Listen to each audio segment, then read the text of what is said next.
사랑합니다. 사대교회는 무엇을 잘했다 하는 칭찬받은 일도 없고요, 무엇을 잘못했다라고 하는 죄가 지적되지도 않았습니다. 그러나 사대교회는 죽었다라는 판단을 받았습니다.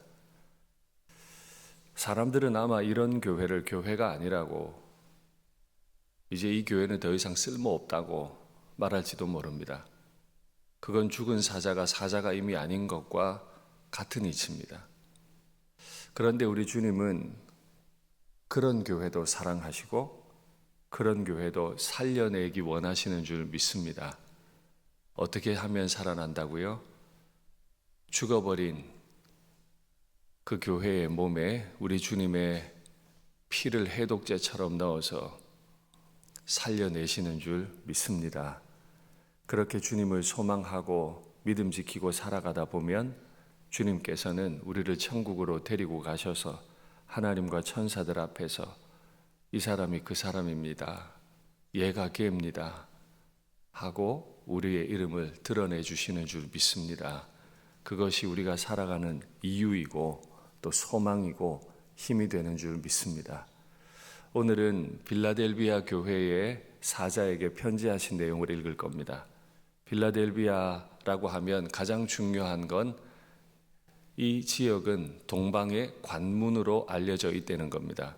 그래서 많은 사람들이 동방에서 서방으로 지나가려 할 때마다 그 길을 지나야만 했습니다. 그래서 그 지역 사람들은 문, 출입함 이런 것에 대해 매우 익숙해 있는데 큰 지진이 났습니다. 제가 이 소아시아 교회들을 설명하면서 큰 지진 얘기를 많이 하는데 여러분 이해하실 수 있을 겁니다. 최근에 터키 지역에 거대한 지진이 일어나서 아직도 복구가 안 된 거 알고 계시죠? 벌써 1, 2년이 지났는데도 그렇습니다. 그만큼 그 지역은 불안정해서 지진이 많았는데 1세기 초에 정말 대지진이 일어났습니다. 다른 지역은 복구라도 좀 됐는데 이 빌라델비아 지역의 지진은 너무 컸고 복구를 하는데도 시간이 많이 걸렸고 복구를 하고 나도 사람들이 모이질 않았습니다. 그래서 완전히 황폐해져 버린, 남은 것이 없는 지역이 됐습니다. 복구가 많이 늦어져서 겨우겨우 복구했더니 사람들이 더 이상 모이지도 않습니다.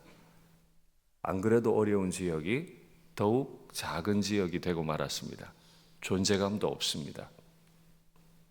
바로 그 교회를 향해 주님께서 자신을 계시하기를 나는 거룩하고 진실하다. 그리고 나는 다윗의 열쇠를 가진 자다. 내가 다윗의 열쇠를 가지고 있기 때문에 내가 열면 닫을 사람이 없고 내가 닫으면 열 사람이 없다. 열쇠는 오직 나만 가지고 있기 때문이다.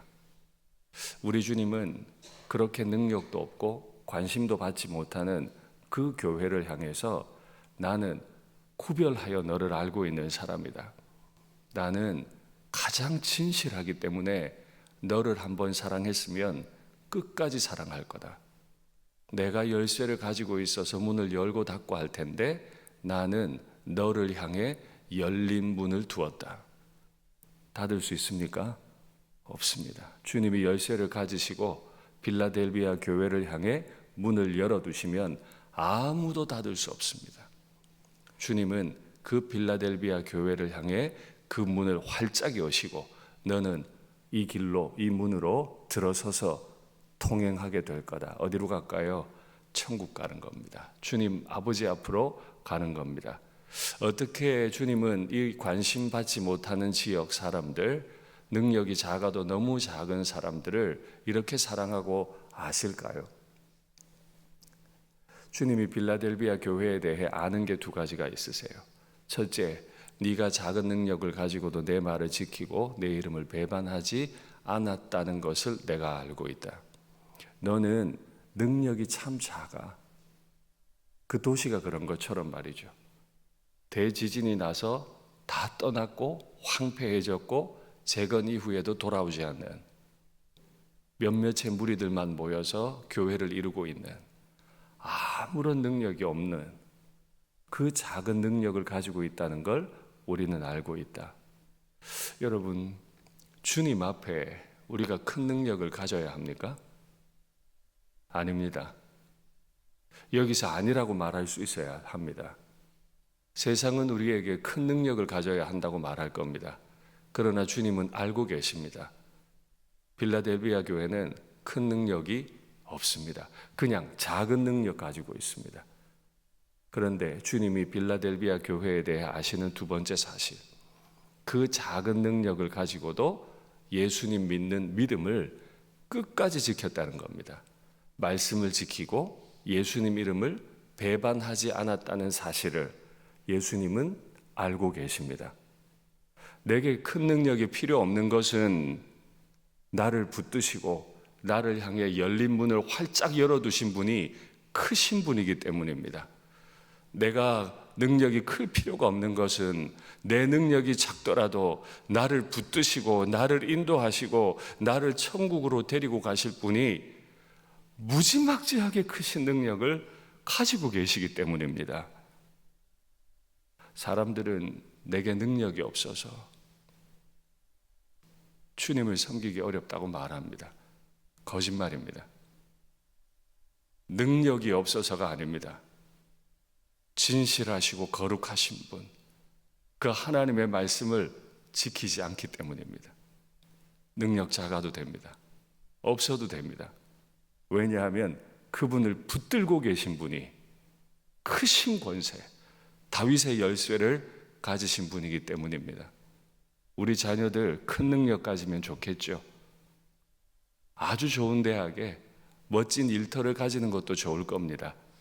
사회적으로 고위직에 오르는 것도 필요할 수 있습니다. 그러니까 주님은 요셉도 세우시고 다니엘도 세웠습니다. 그러나 분명한 건 우리 자녀 모두가 요셉이 되어야 하고 모두가 다니엘이 되어야 하는 건 아닙니다. 각자의 자리에서 다니엘처럼 요셉처럼 살아가면 됩니다. 오늘 지나고 이제 내일이면 아이들 시험 보겠네요. 수험생 부모님들의 마음이 어떨까요? 그러나 목사로서 부탁드립니다. 자녀들에게 얘야, 너 큰 능력 가져야 된다. 높은 자리에 올라야 된다. 말하지 마십시오. 그건 거짓말입니다. 차라리 자녀들에게 말해주세요. 괜찮아. 너 능력 작아도 돼. 괜찮아. 너 능력이 작아도 돼. 그러나 애야, 하나 더 알아야 돼. 하나님은 너무너무 크신 능력을 가지고 계시다. 믿음의 부모가 말하는 건 이거죠. 그래서 세 번째로 말할 거, 얘야, 그래서 하나님이 너를 엄마 아빠한테 보내셨나 보다. 왜요? 엄마 아빠는 알고 있어요. 진짜 믿음을 가진 엄마 아빠는 알고 있어요. 우리 능력이 크지 않아도 된다는 걸. 그걸 알고 있는 부모에게 하나님이 아들과 딸을 보내세요. 왜요? 나는 능력 크지 않아도 주님이 능력이 크다는 걸 가정에서부터 배우는 거예요. 그래서 믿음의 가정이 정말 잘해야 될 게 뭐죠? 더 커져라, 더 유명해져라, 더 높이 가라? 아니고, 봐라. 아빠 엄마가 이렇게 약한데, 아빠 엄마가 이렇게 죄인인데, 크신 능력의 하나님이 지금까지 붙들어 주셨고 지금까지 너희를 길러주셨다. 이게 추수절의 제목이에요. 이번 추수절에 무엇을 감사하시겠습니까? 사회 사람들이 다 부러워하는 능력 가진 것, 그것으로 감사하시겠습니까? 아니면 그것도 없이 그냥 추수절 왔으니까 돈 냅니까? 아니요.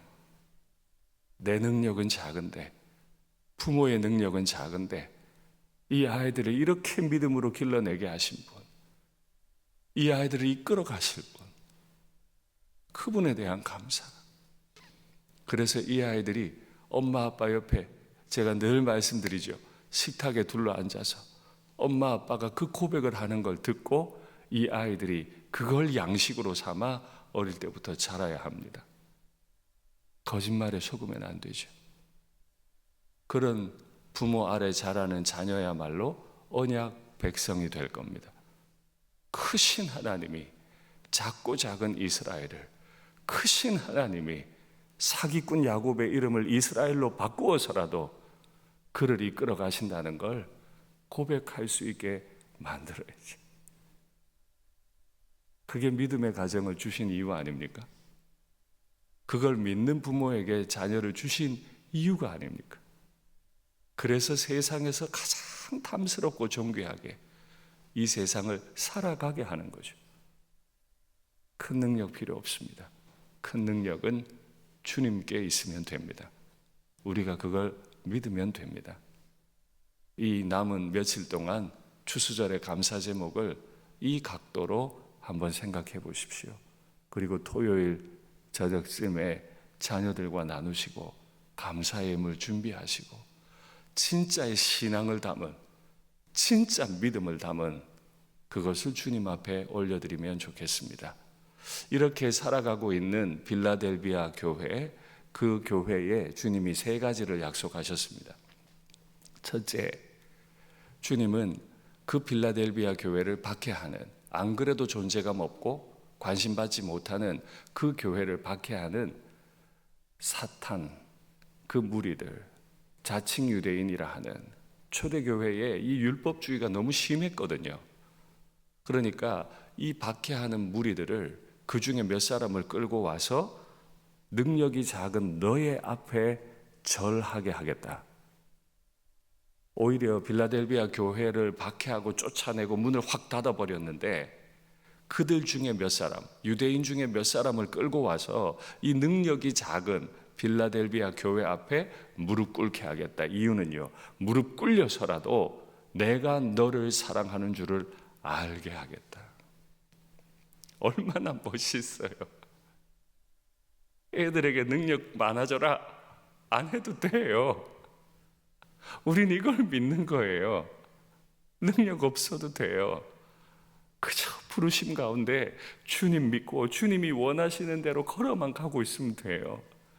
그러면 주님이 우리의 대적들 데리고 와서 우리 발 앞에 무릎 꿇리면서 봐라, 내가 이 사람 사랑해, 내가 윤상덕이 사랑해, 내가 일산교회를 사랑한다고 세상으로 하여금 알게 하시겠다. 두 번째 약속, 네가 나의 인내의 말씀을 지켰은즉 내가 너를 지켜 시험의 때를 면하게 하겠다. 나의 인내의 말씀이라 그랬단 말이죠. 여기 나는 예수님일 겁니다. 그럼 인내의 말씀의 뜻은 뭘까요? 인내하라는 말씀이 아닙니다. 주님이 인내하신 내용을 담고 있는 말씀입니다. 전혀 얘기가 다르죠? 주님이 인내해 주신 말씀, 주님이 이 작은 자들을 위해 인내하세요. 주님이 뱀에 물린 사자같이 흔적도 별로 보이지 않는데 맹독 때문에 죽어가고 있는, 이제 얼마 안 있으면 심장이 굳어서 죽어버릴 그런 교회를 위해 인내하심, 주님이 그 교회 살려내시느라고 대신 피 흘려주심, 그 주님의 인내하신 말씀을 우리가 붙드는 거예요. 토요일 저녁에 꼭 하셔야 됩니다. 우리가 해줄 말이 그거 말고 없어요. 내 주님이 내 아이를 붙들지 무엇이 내 아이들을 붙듭니까? 지진 나면 내가 가진 돈 다 사라집니다. 애들 아프면 공부 잘한 게 무슨 소용이에요? 공부도 잘할 필요가 있겠고 돈도 필요하겠죠. 필요 없다는 게 아니에요. 뭘 붙들 건가 하는 거예요. 주님이 인내해 주신 말씀, 작은 자도 죽은 자도 사랑하시는, 그래서 손대 주시는 그 인내의 말씀을 포기하지 않고 꽉 붙들었으니 내가 너를 붙들어 주마. 그래서 시험의 때를 면하게 하마. 시험의 때라고 하는 건 아마도 계시록 전체에 보면 짐승이라는 단어가 많이 나오는데 이 짐승을 심판하는 때를 말할 겁니다. 짐승을 심판할 때는 큰 시험을 가지고 와서 누가 짐승인지 누가 흰옷 입은 하나님의 자녀들인지 드러내는 시험의 때를 말합니다. 너무 큰 고통이죠. 이 부분을 해석함에 있어서 신학자들마다 해석이 조금씩 다릅니다만 공통적인 거 하나는 작은 능력을 가졌더라도 주님의 말씀, 주님이 인내하셨던 그 말씀 꼭 붙들고 사는 사람은 이 고통의 때를 다 면하고 영원한 천국을 살게 한다. 이 이야기입니다.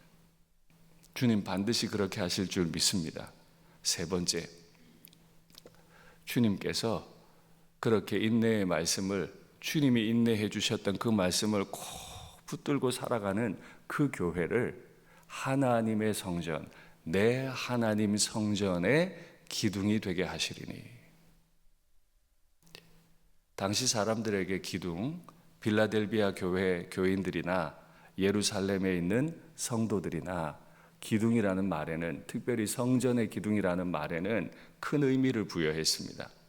솔로몬이 성전을 처음 짓고 성전 안에 기둥 2개를 세웠습니다. 알고 계시죠? 하나의 이름은 야긴, 그가 세우셨다. 또 하나의 기둥은 보아스, 그 안에 힘이 있다. 하나님이 세우시고 하나님이 힘을 줘서 버티게 하신다라는 이름으로 솔로몬이 기둥을 세웠어요. 빌라델비아 교회는 관문에 위치했습니다. 그래서 도로에 큰 기둥이 있습니다. 문을 세워야 하니까. 대지진이 났고 2000년이 지났는데 아직도 그 지역에 가보면 거대한 기둥 문이 서 있습니다. 무너지지 않아요. 하나님은 그렇게 작은 능력밖에 없는, 견딜 힘이 없는 그 사람들을, 작은 능력을 가지고도 믿으려고 했던 그 사람들을 하나님의 성전의 기둥이 되게 하시겠다. 스스로 기둥 될 수 없습니다. 기둥같이 쓰이게 해 주십시오. 첫날 만날 기도한다고 되는 게 아닙니다. 공부를 한다고 되는 것도 아니고 돈을 모은다고 하나님의 성전의 기둥이 될 수는 없어요. 누가 하나님의 성전의 기둥이 돼요? 능력이 작아도 하나님의 인내해 주신 말씀을 꽉 붙들고 있는 사람, 그를 하나님이 내 하나님 성전의 기둥이 되게 하신다. 근데 그 기둥이 되게 하시는데 기둥이 되게 하시고 끝나는 게 아니에요. 그렇게 기둥으로 딱 세워놓고 우리 예수님이 또 약속을 거기다 하나 더 붙이세요. 이 12절에 내 하나님의 라는 표현이 헬라어로 보면 4번 나와요. 한국어로는 3번이 나오는데 헬라어 번역으로, 헬라어로 원문으로 보면 4번이 나와요. 처음에 내 하나님 성전 할 때 1번 나오고, 그 다음에 기둥을 딱 세워놓고는 내 하나님의 이름, 내 하나님의 성, 새 예루살렘의 이름, 또 하나 나의 새 이름, 이렇게 3번 새 이름을 기둥에다 다시 세웁니다. 새깁니다. 정말 능력이 없고 기둥이 될 가치가 없는 사람들을 하나님이 세우시고 하나님이 힘주신 기둥으로 딱 세워 놓으세요. 그리고 그 기둥에 내 주님, 우리 예수님이 섬기시는 하나님, 그분의 이름과 예수님이 섬기시는 하나님이 앞으로 세우실 새 예루살렘 성이라는 이름과 예수님이 다시 얻으시게 될 예수님의 새 이름, 그 새 이름을 기둥에 콱 박아가지고 이 기둥에서 절대 그 이름이 빠져나가지 않게 하겠다. 지금도 빌라델비아 지역에 가면 2000년 전 기둥이 아직 서 있는 것처럼 비록 능력은 작아도 주님이 인내해 주신 말씀을 믿음 지키려고 애쓰고 있으면 주님은 영원토록 주님의 이름과 주 하나님의 이름과 성전의 이름을 그 사람에게 새겨서 증거하게 되는 거예요. 주님이 이렇게 약속을 주시면서 마지막 한 가지 부탁을 합니다. 내가 속히 오리니 네가 가진 바를 굳건하게 지켜서 빼앗기지 않게 하거라. 너 지금 너무 잘했다. 믿느라고 애쓴다. 능력 작은데 내 이름 믿느라고 애쓴다. 지금까지 그랬던 것처럼 나를 신뢰하거라. 결코 빼앗기지 말거라. 믿음 뺏기지 말거라. 반드시 내가 그렇게 아마 약속하셨어요. 다시 부탁드려요. 성령 충만한 부모가 되십시오. 세상 지식 가진 부모 되기보다 성령 충만한 부모가 되십시오. 그래서 자녀들께 이 이야기를 들려주십시오. 너는 능력이 클 필요가 없어. 차라리 능력 크신 하나님을 믿거라. 그러면 마침내 하나님이 너의 인생을 성전의 두 기둥으로 세우시고 거기에 하나님의 이름을 새겨주실 거다. 이 나눔을 이번 한 주 잘 해보시고 오는 주일 추수절을 정말 영광과 감사와 믿음이 충만한 추수절로 맞으시면 좋겠습니다. 우리 아이들 내일 시험 보고 나면 분명 기쁠 아이도 있고 슬플 아이도 있겠죠. 시험 잘 보게 해주실 줄 믿습니다 한다고 믿음대로 되는 게 아닙니다. 그게 그 믿음을 말하는 게 아닙니다. 내 탐욕을 담아 믿는다고 말한다고 해서 내 탐욕을 주님이 따르셔야 될 어떤 이유도 없습니다. 우리가 믿음대로 된다는 건 내 능력이 작아도 주님이 일하실 수 있습니다. 내 능력이 없어도 주님은 나를 사랑하십니다. 심지어 내가 죽어 있어도 주님은 나를 불쌍히 여기십니다. 그 믿음 붙들고 살아가는 것인 줄 믿습니다. 말씀을 맺겠습니다. 아무도 봐주지 않는 서머나 사람입니다. 그 가운데 능력이 너무 작고 공동체로부터 추방이 당해 공동체의 문이 닫히는 경험을 했던 서머나 교회 교인들입니다. 그러나 우리 주님은 능력이 너무 작은 그 교회를 아십니다. 능력 큰 사람들을 교회 앞에 데리고 와서 무릎 꿇려서라도 내가 너 사랑하는 거 증명하마 말씀해 주십니다. 능력이 작은데 하나님과 하나님의 성과 예수님의 이름을 새겨주시겠답니다. 이거 잘 믿는 부모, 이거 잘 믿는 자녀들 그렇게 살아가는 우리가 되면 좋겠습니다.